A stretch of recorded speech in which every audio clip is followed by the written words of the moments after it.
Welcome back to Adventure and Repeats. Glad to see you here. So today we're doing something a little bit different, and we're talking about CV shafts.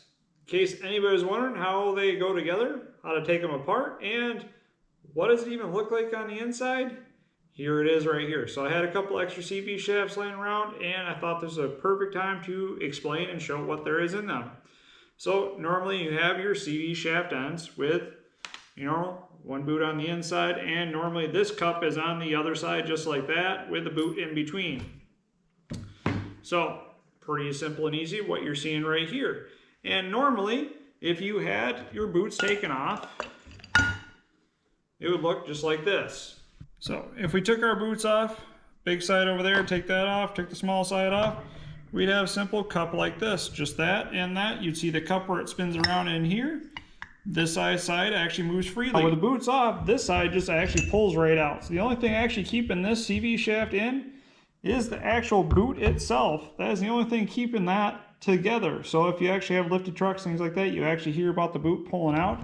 It's when they actually take this bearing out and it actually falls out of the socket when driving and then actually twists and goes into another hole as you're driving down the road, which actually tears the boot and things like that and causes more problems. So that's something you can actually see. On the other side, you can see right here is the ball bearing socket. So if you actually tip this, you see those ball bearings coming out right there. And then you can tip it the other way and it goes just like that. So it's pretty cool how this system works. Move in back and forth. This side right here has these bearing ends that spin. You have your actual bearing, and then you have your needles for your needle race on the inside. You take the snap ring off on the outside. That allows this spacer sleeve to come off, and then you can pull all the needle bearings out, and you can pull this out right there.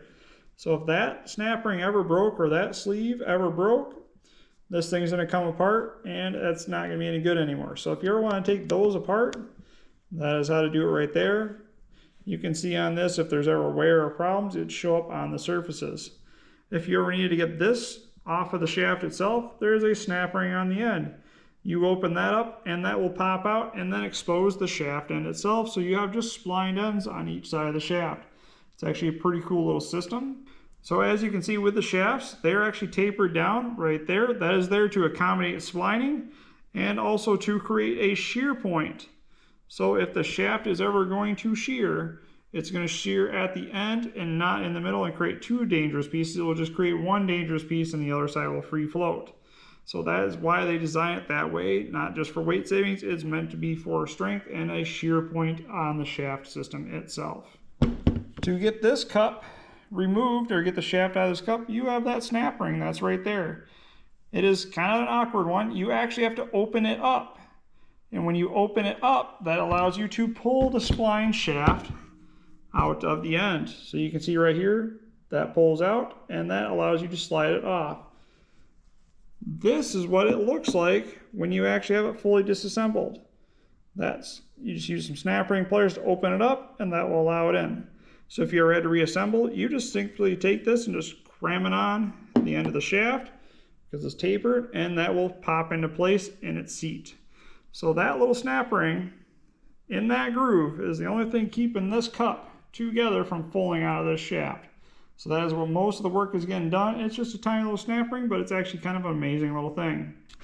This is what the cup looks like on the other side for the bearing systems itself. So this is where it goes inside with the little rollers. This is the cup. Pretty easy to look at, pretty easy to figure out.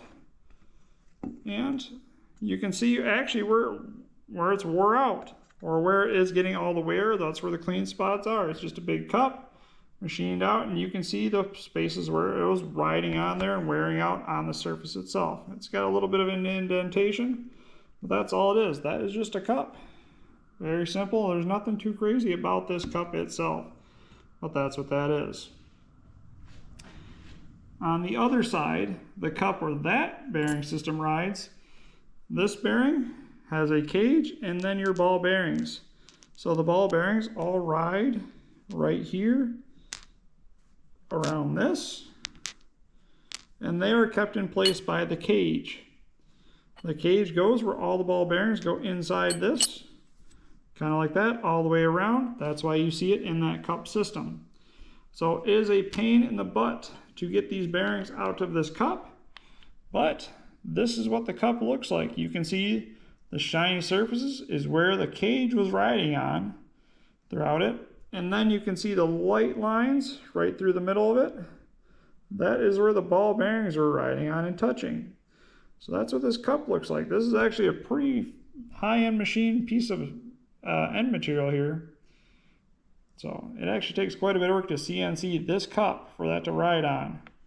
But that is what it looks like, and that's how that works. So that rides in there, and that is what creates the hinge point that you see right here. So it's actually pretty cool. So the way you take this one apart is you pull the snap rings off of that, pull the stub shaft off. Once you get this in there, you can then just tip and index it and roll it till you can start popping the ball bearings out. And eventually you can pop them all out, and then you can start pulling the star out and then the cage and get that all out of the system. So it's kind of a pain to do, and everything is covered in grease, but that is what it ends up looking like. In the end, that is what a CV shaft looks like when it's taken apart and kind of in stages. And that's what they look a bit like when it's all torn apart and how to take these apart. So if you ever just need to replace boots for the cheap price that the boots are, it's just easy. You just gotta basically just cut the boots off. Just take a knife, cut the boots off, take the snap rings out. This side just pulls out easy, so you don't have to do anything with that. That boot just pulls right out. Pull the snap ring, slide that off. You can slide the boot on the shaft, put that back on, slide it back in the cup, and then clamp it down there. You're good. On this side, you'd have to cut it off, pinch the snap ring together, and that allows you to pull the shaft out of this end cup, slide the boot on the shaft, and then put it back together that way. So it's simple and easy to do. It just takes a little bit of time. So if you want to save some money, it can be done. But if you don't catch it fast enough, you can allow dirt in there and that bearing will end up going bad anyways. That is kind of what it is, and that's how they take apart. And it's not too complicated, just a lot of work to do it. But if anybody was ever curious what they look like, that's what it looks like inside a CV. And it's a pretty ingenious little system, but it's pretty simple in the end. So that's all there is to it. It's just a quick video talking about what the CV shafts are, how they come apart, and if you ever just need to replace the boots only, how easy it can actually be. So it's a cool little system. If you really want to see one of these torn apart, that's all there is to it. Hopefully you can like the video. Comment, tell us what you think, tell us what you want to hear about, and subscribe. We got a lot of great content coming, a lot of great content on the channel, so be sure to check it out. And remember to have a great adventure.